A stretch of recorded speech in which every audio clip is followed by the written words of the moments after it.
आपल्या जीवनाचा खेळच असा आहे की इथं सार्थक असं काही निघणारच नाही.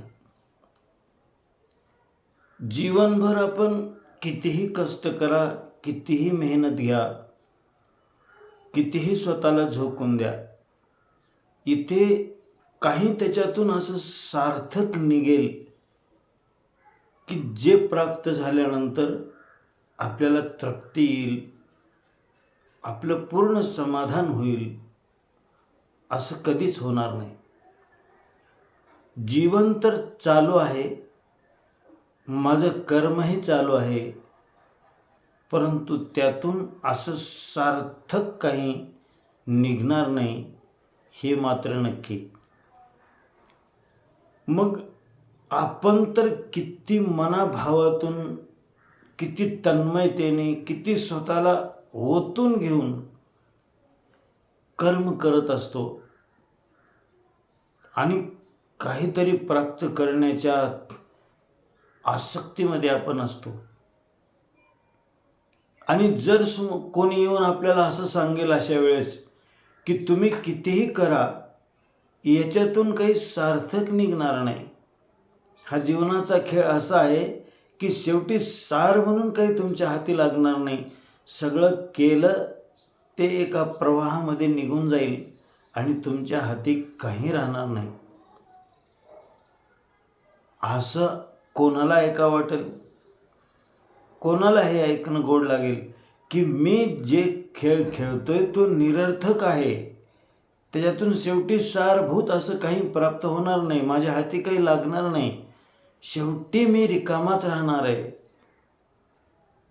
असा विचार कोणाला आवडेल? मग आध्यात्मिक विचाराच्या बाबतीत माणसं उदास दिसतात, त्याच्यामध्ये गोडी वाटत नाही. याचं कारणच हे आहे की जे मी करतोय ते अध्यात्म निरर्थक ठरवतंय, ते निस्सार ठरवतंय, त्याच्यातून काही निघणार नाही असं म्हणतंय. मग त्याच्यापेक्षा ते अध्यात्मच न ऐकलेलं चांगलं राहील असं माणसाचं मन ठरवून टाकतं.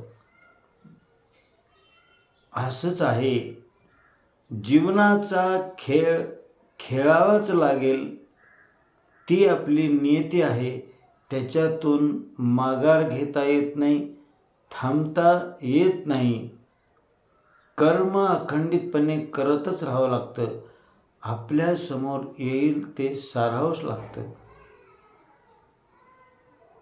पण हे सगळं करत असताना एक गोष्ट अध्यात्म आपल्याला ध्यानात ठेवायला सांगतं की हे करावं लागतं म्हणून करायचंय, सुटका नाही म्हणून करायचंय, हे अनिवार्य आहे म्हणून करायचंय. परंतु त्याच्यातून काही निघेल आणि ते करून मला जे काही मिळणार आहे तिथं माझी तृप्ती आहे किंवा तिथं मला शांतता लाभणार आहे, तिथं माझी काहीतरी ध्येयपूर्तता होणार आहे, असं जर आपण ठरवू किंवा असं जर आपल्याला वाटत असेल तर ते साफ चुकीचं आहे. कारण तसं काही सारभूत इथून निघणारच नाही. म्हणून जीवनातला हा खेळ निरर्थक आहे, पण तरी खेळायचा आहे, कारण खेळल्याशिवाय पर्याय नाही. ह्या गोष्टी जीवनामध्ये समजून घेतल्या पाहिजेत. या जर गोष्टी आपण समजून नाही घेतल्या तर शेवटी निराशा पदरामध्ये पडते, हताशा पदरामध्ये पडते. माणसाला शेवटी असा प्रश्न पडतो की मी हे सगळं केलं कशासाठी? एवढं स्वतःला ओतून घेऊन, एवढं स्वतःचा जीव मारून, एवढं तिळतिळ तुटून मी कशासाठी जगलो? काय जपलं मी जे माझ्याकडे राहिलंय? काय केलं त्याच्यातून काही सार निघाले? काय आहे माझ्याकडं आता जे माझ्यापासून जाणार नाही? शेवटला माणसाला असंच वाटतं की जे जे केलं ते सगळं हातातून निघून गेलं, आता काहीच नाही माझ्याकडे शिल्लक, कशाला धरून मी माझं अस्तित्व सांगू? मग राहतो फक्त भूतकाळातील केलेला पाढा, आणि मग जो येईल त्याच्यापाशी तो पाढा वाचत राहतो वृद्धपणी माणूस, की आमच्या वेळेस आम्ही असं केलं, इथं मी होतो म्हणून असं झालं, मी नसतो तर असं झालं असतं, वगैरे वगैरे. आणि आपल्या त्या भूतकाळामध्ये दुसऱ्याला इंटरेस्ट नसतो. पण मन हे स्वीकारायला तयार नसतं त्याही वेळेस, की मी जे केलं त्याच्यातून काही सारभूत निघणारच नव्हतं. त्याच्यामुळं आता हे भूतकाळ तरी पकडण्यामध्ये काय मजा आहे, असं म्हणत नाही मन. कारण असं जर माणूस म्हणेल, असं जर माणूस ठरवेल, तर मग स्वतःची मेहनत बेकार गेली, स्वतःचे कष्ट बेकार गेले, स्वतःचं झिजणं व्यर्थ झालं, असं माणसाला वाटतं. अरे मी कंबर बांधून आयुष्यामध्ये काही प्राप्त करायला निघालोय, आणि हे लोक असं म्हणतात की काय तुला शेवटी हातात सापडणार नाही, तर ते कशाला ऐकायचं मग? हे असं जवळपास सगळ्यांनाच शेवटी अनुभवास येतं, परंतु माणसाच्या मनाला ही गोष्ट पटत नाही. मी खेळतोय तो खेळ निरर्थक आहे, ही मान्यता माणसाची होत नाही. आणि म्हणूनच मी इतकं ते मनावर घेऊन करत असतो, इतकं त्याला जीवनामध्ये स्थान दिलेलं असतो कोणत्याही गोष्टीला, की पुन्हा ती गोष्ट आपल्या प्रचंड दुःखाला कारणीभूत ठरते, आपल्या वेदनांना कारणीभूत ठरते. कारण मी त्याला पाळलंय तसं, मी पोचलंय त्या गोष्टीला तसं, मी इतकं आत्मीय बनवलंय, माझ्या अस्तित्वाचा भाग बनवलंय, आणि म्हणून ते सहजासहजी सुटत नाही, पण सोडावं तर लागतं, अशी परिस्थिती आहे. मुलं खेळायला जातात आणि त्या खेळामध्ये किती तल्लीन होतात, त्याच्यामध्ये त्यांचा राग असतो, त्याच्यामध्ये त्यांना स्वतःचं पराक्रम दाखवायचा असतो, त्याच्यामध्ये किती स्फूर्ती आहे, उत्साह आहे, त्याचबरोबर निराशा आहे, अपयश आहे, सगळं काही आहे. पण खेळातून ज्यावेळेस घरी यायला निघतील त्यावेळेस सगळ्याच्या चेहऱ्यावर आनंद ओसंडून वाहत असतो. कारण का? कारण ते अपयशही त्यांनी पचवलंय, कारण त्यांना माहिती की हे क्षणिक आहे. आज जरी ह्यांनी मला हरवलं तरी मी उद्या ह्यांना हरवणार आहे, हारजीत चालू राहते. खेळ काही मनावर घ्यायचा नसतो हे त्यांना माहिती आहे. एक प्रकारे त्यांच्या मनामध्ये हे निश्चित आहे की सगळं खेळ हा निरर्थक आहे, पण तरीसुद्धा तो खेळायचा आहे, इतक्या जोश आणि उत्साहाने खेळायचा, एवढ्या तन्मयतेने खेळायचा आहे, ही मौज आहे त्याच्यामध्ये.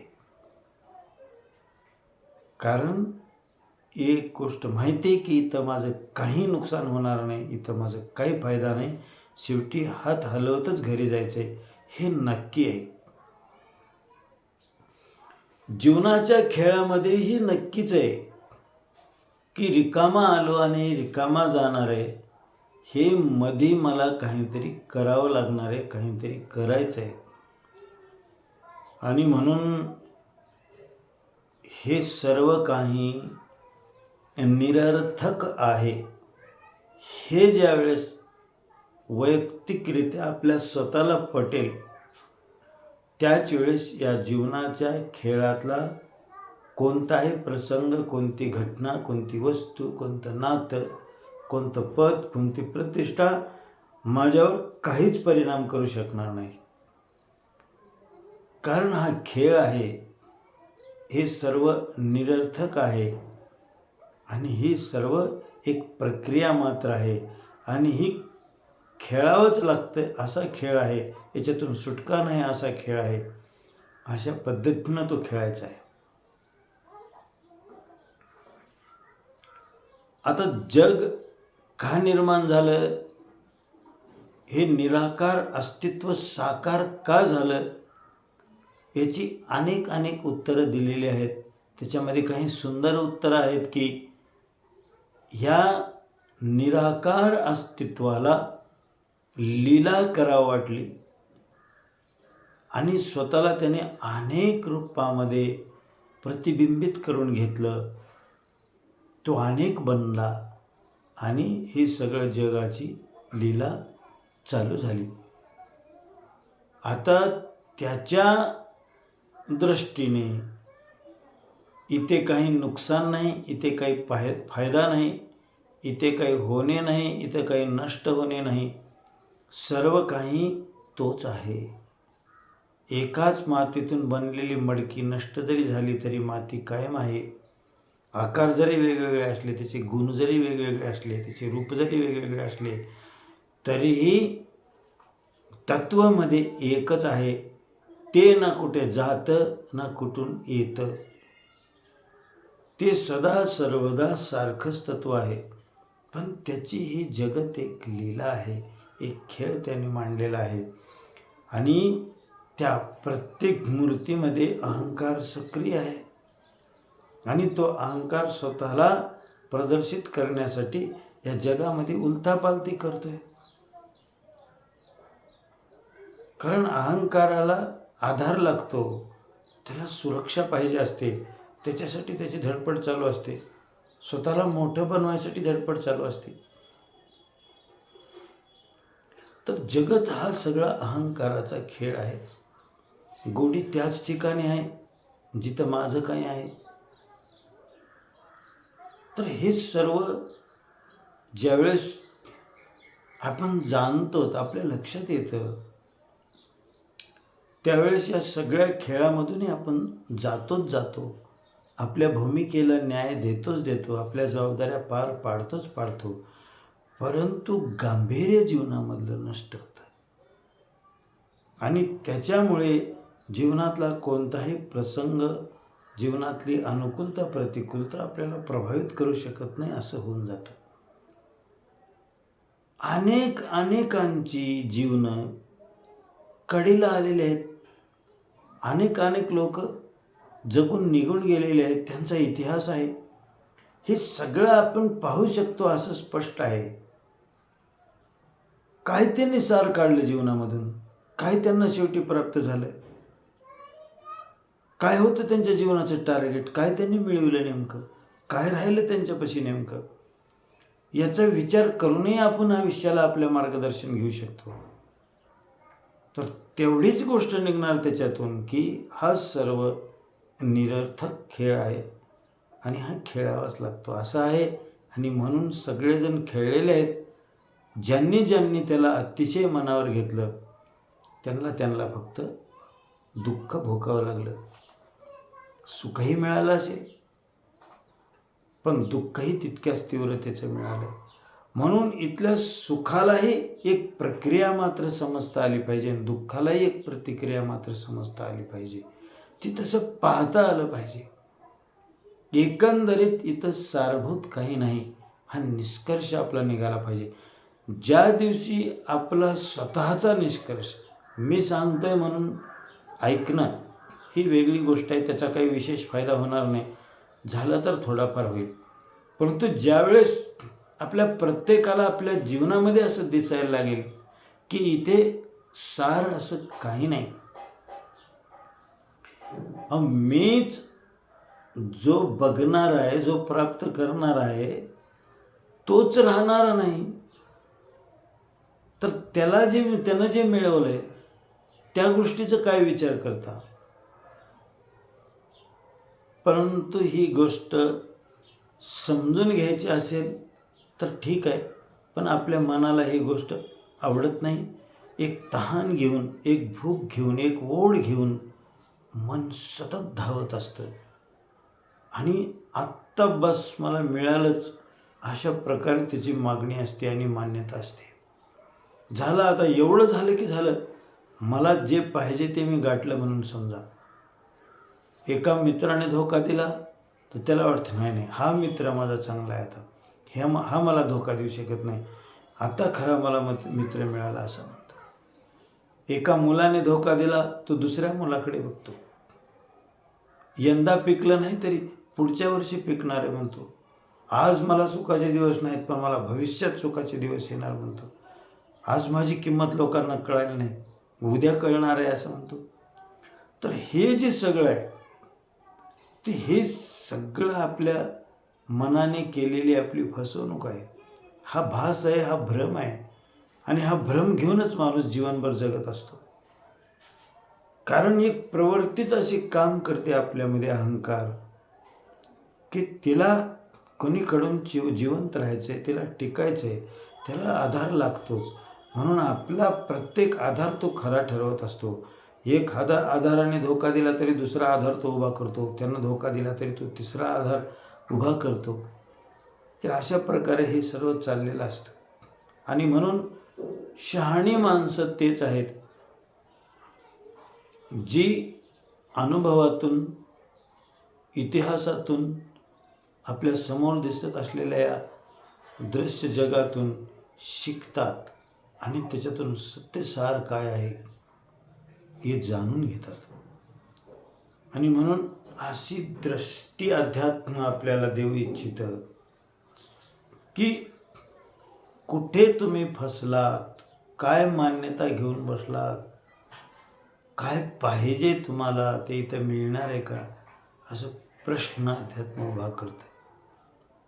आणि बऱ्याच जणाला हे प्रश्न सहन होत नाहीत आणि त्याच्यामुळे लोक म्हणतात की मग पैसा कमवायचाच नाही का, संसार करायचाच नाही का, हे सगळं कशासाठी चाललं आहे, मग तुम्ही करत नाहीत का, ही मन प्रश्न अशी उपस्थित करतं. कारण का, हे तर्कमान स्वतःला कशासाठी देत असतं, तर मी जे करतोय ते विशेष आहे, मी जे करतोय ते सत्य आहे आणि इथं मला जे पाहिजे ते सापडणार आहे असे त्याला म्हणायचं असतं. परंतु वयाची 25 वर्ष झाली, 40 झाली, 50 झाली, आणखीन का सापडलं नाही असा प्रश्न ते विचारू देत नाही. हे सगळंच निस्सार आहे तर लोक म्हणतात मग तुम्ही तरी कशाला मग सांगता, या सगळ्या गोष्टी सांगण्याची काय गरज आहे. मन अशा प्रकारे विरोध करू शकतं. अरे बाबा, सांगण्याला विरोध नाही, काही प्राप्त करण्याला विरोध नाही आणि काही करण्याला तर विरोध नाहीच नाही. परंतु जे मी करतोय त्याच्यातून सार असं काही निघणार नाही, शेवटी काही उरणार नाही, शेवटी काही फलद्रूप होणार नाही आणि माझी तृप्ती होईल असं तर शेवटी काही नाहीच नाही. हे सगळं निरर्थक आहे. हे जाणून हे सगळं करायचं आहे, करायचं आहे, सुटका नाही, करावं लागेल असंच हे आहे. ती माझी नियती आहे, अनिवार्य रूपेण मला ते करावं लागते, सगळ्यालाच करावं लागते ते. म्हणून त्याच्यामध्ये आणखीन मौज येईल, आणखीन आनंद येईल की मी करतोय ते निरर्थक आहे, पण खेळ जसा निरर्थक असतो पण तरीसुद्धा त्याच्यामध्ये किती आनंद लुटत असतो खेळणारा, तर तसं जीवन माणसाचं आपण बनवू शकतो. तर या गोष्टीवर आपण सर्वांनी विचार करावा, एवढीच इच्छा व्यक्त करून मी या ठिकाणी थांबतो. धन्यवाद.